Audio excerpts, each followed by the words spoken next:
Hi అండి, అందరికీ నమస్తే. ఫేస్బుక్, యూట్యూబ్, ఇన్స్టాగ్రామ్ ఇలా 26 రకాలని సోషల్ మీడియా యాప్లను బ్యాన్ చేస్తూ గవర్నమెంట్ ఒక నిర్ణయం తీసుకుంది. ఈ నిర్ణయంతో నేపాల్లోని యూత్ స్టూడెంట్స్ అంతా కూడా జెన్జీ నేపాల్ అనే పేరుతో రోడ్డు మీదకి వచ్చేసారు.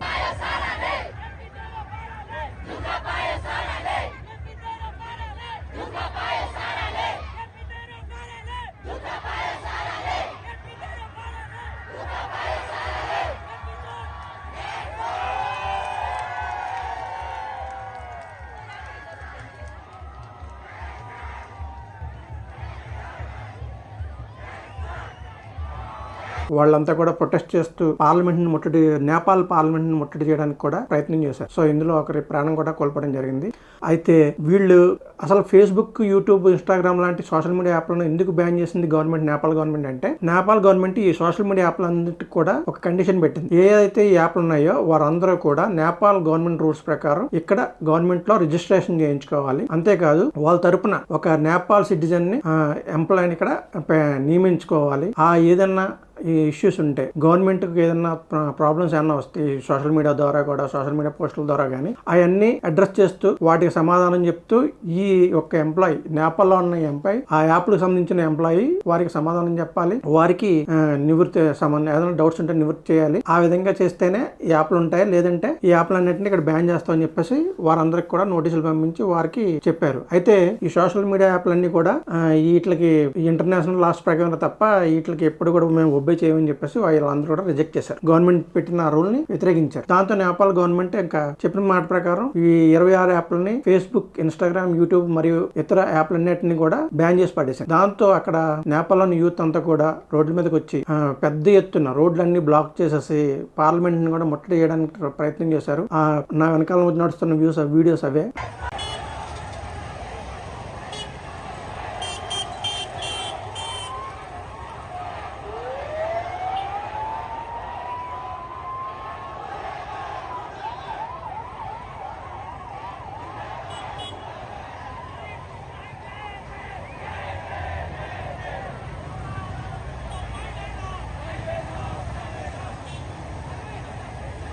నేపాల్లోని యూత్ చేస్తున్న ప్రొటెస్ట్ మొత్తం రోడ్లన్నీ బ్లాక్ చేసేసి పెద్ద ఎత్తున యూత్ రోడ్ల మీద ప్రొటెస్ట్ చేస్తూ నిరసన తెలియజేస్తూ యాప్ల బ్యాన్ మీద నిరసన తెలియజేస్తున్నాయి. వీళ్ళతో పాటు విలేకరులు కూడా వీరికి తోడయ్యి నేపాల్ విలేకరులు కూడా ఈ సంఘీభావం తెలిపారు. ఈ విద్యార్థులు ఏదైతే ఈ జెన్జీ నేపాల్ అనే యూత్ చేస్తున్న ఈ ప్రొటెస్ట్ కి విలేకరులు కూడా సపోర్ట్ రావడంతో దీనికి మంచి క్రేజ్ వచ్చిందనమాట. సో మీకేమనిపిస్తుంది? ఈ సోషల్ మీడియా యాప్లను గవర్నమెంట్ బ్యాన్ చేయడం కరెక్ట్ అనిపిస్తుందా, లేకపోతే వారిని control చేయాలనుకుంటుంది?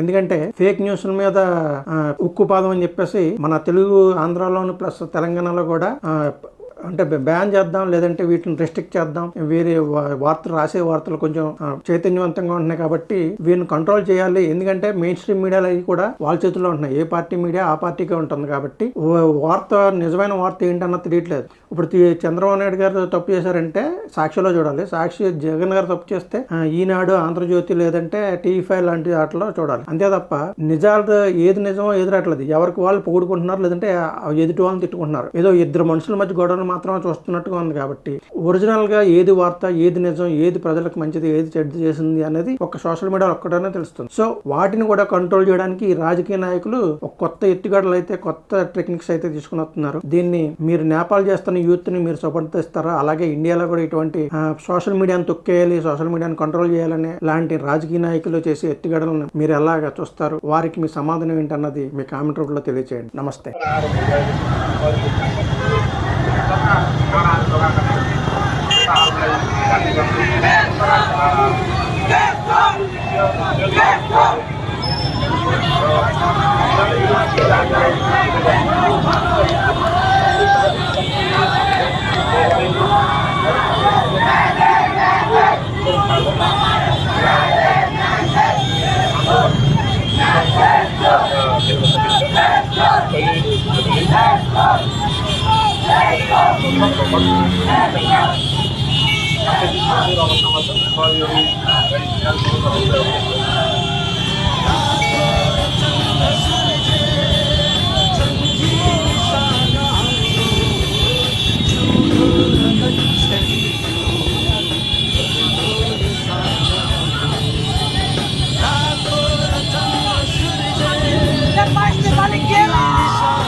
Yo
banque ko dai lai u thau nu chama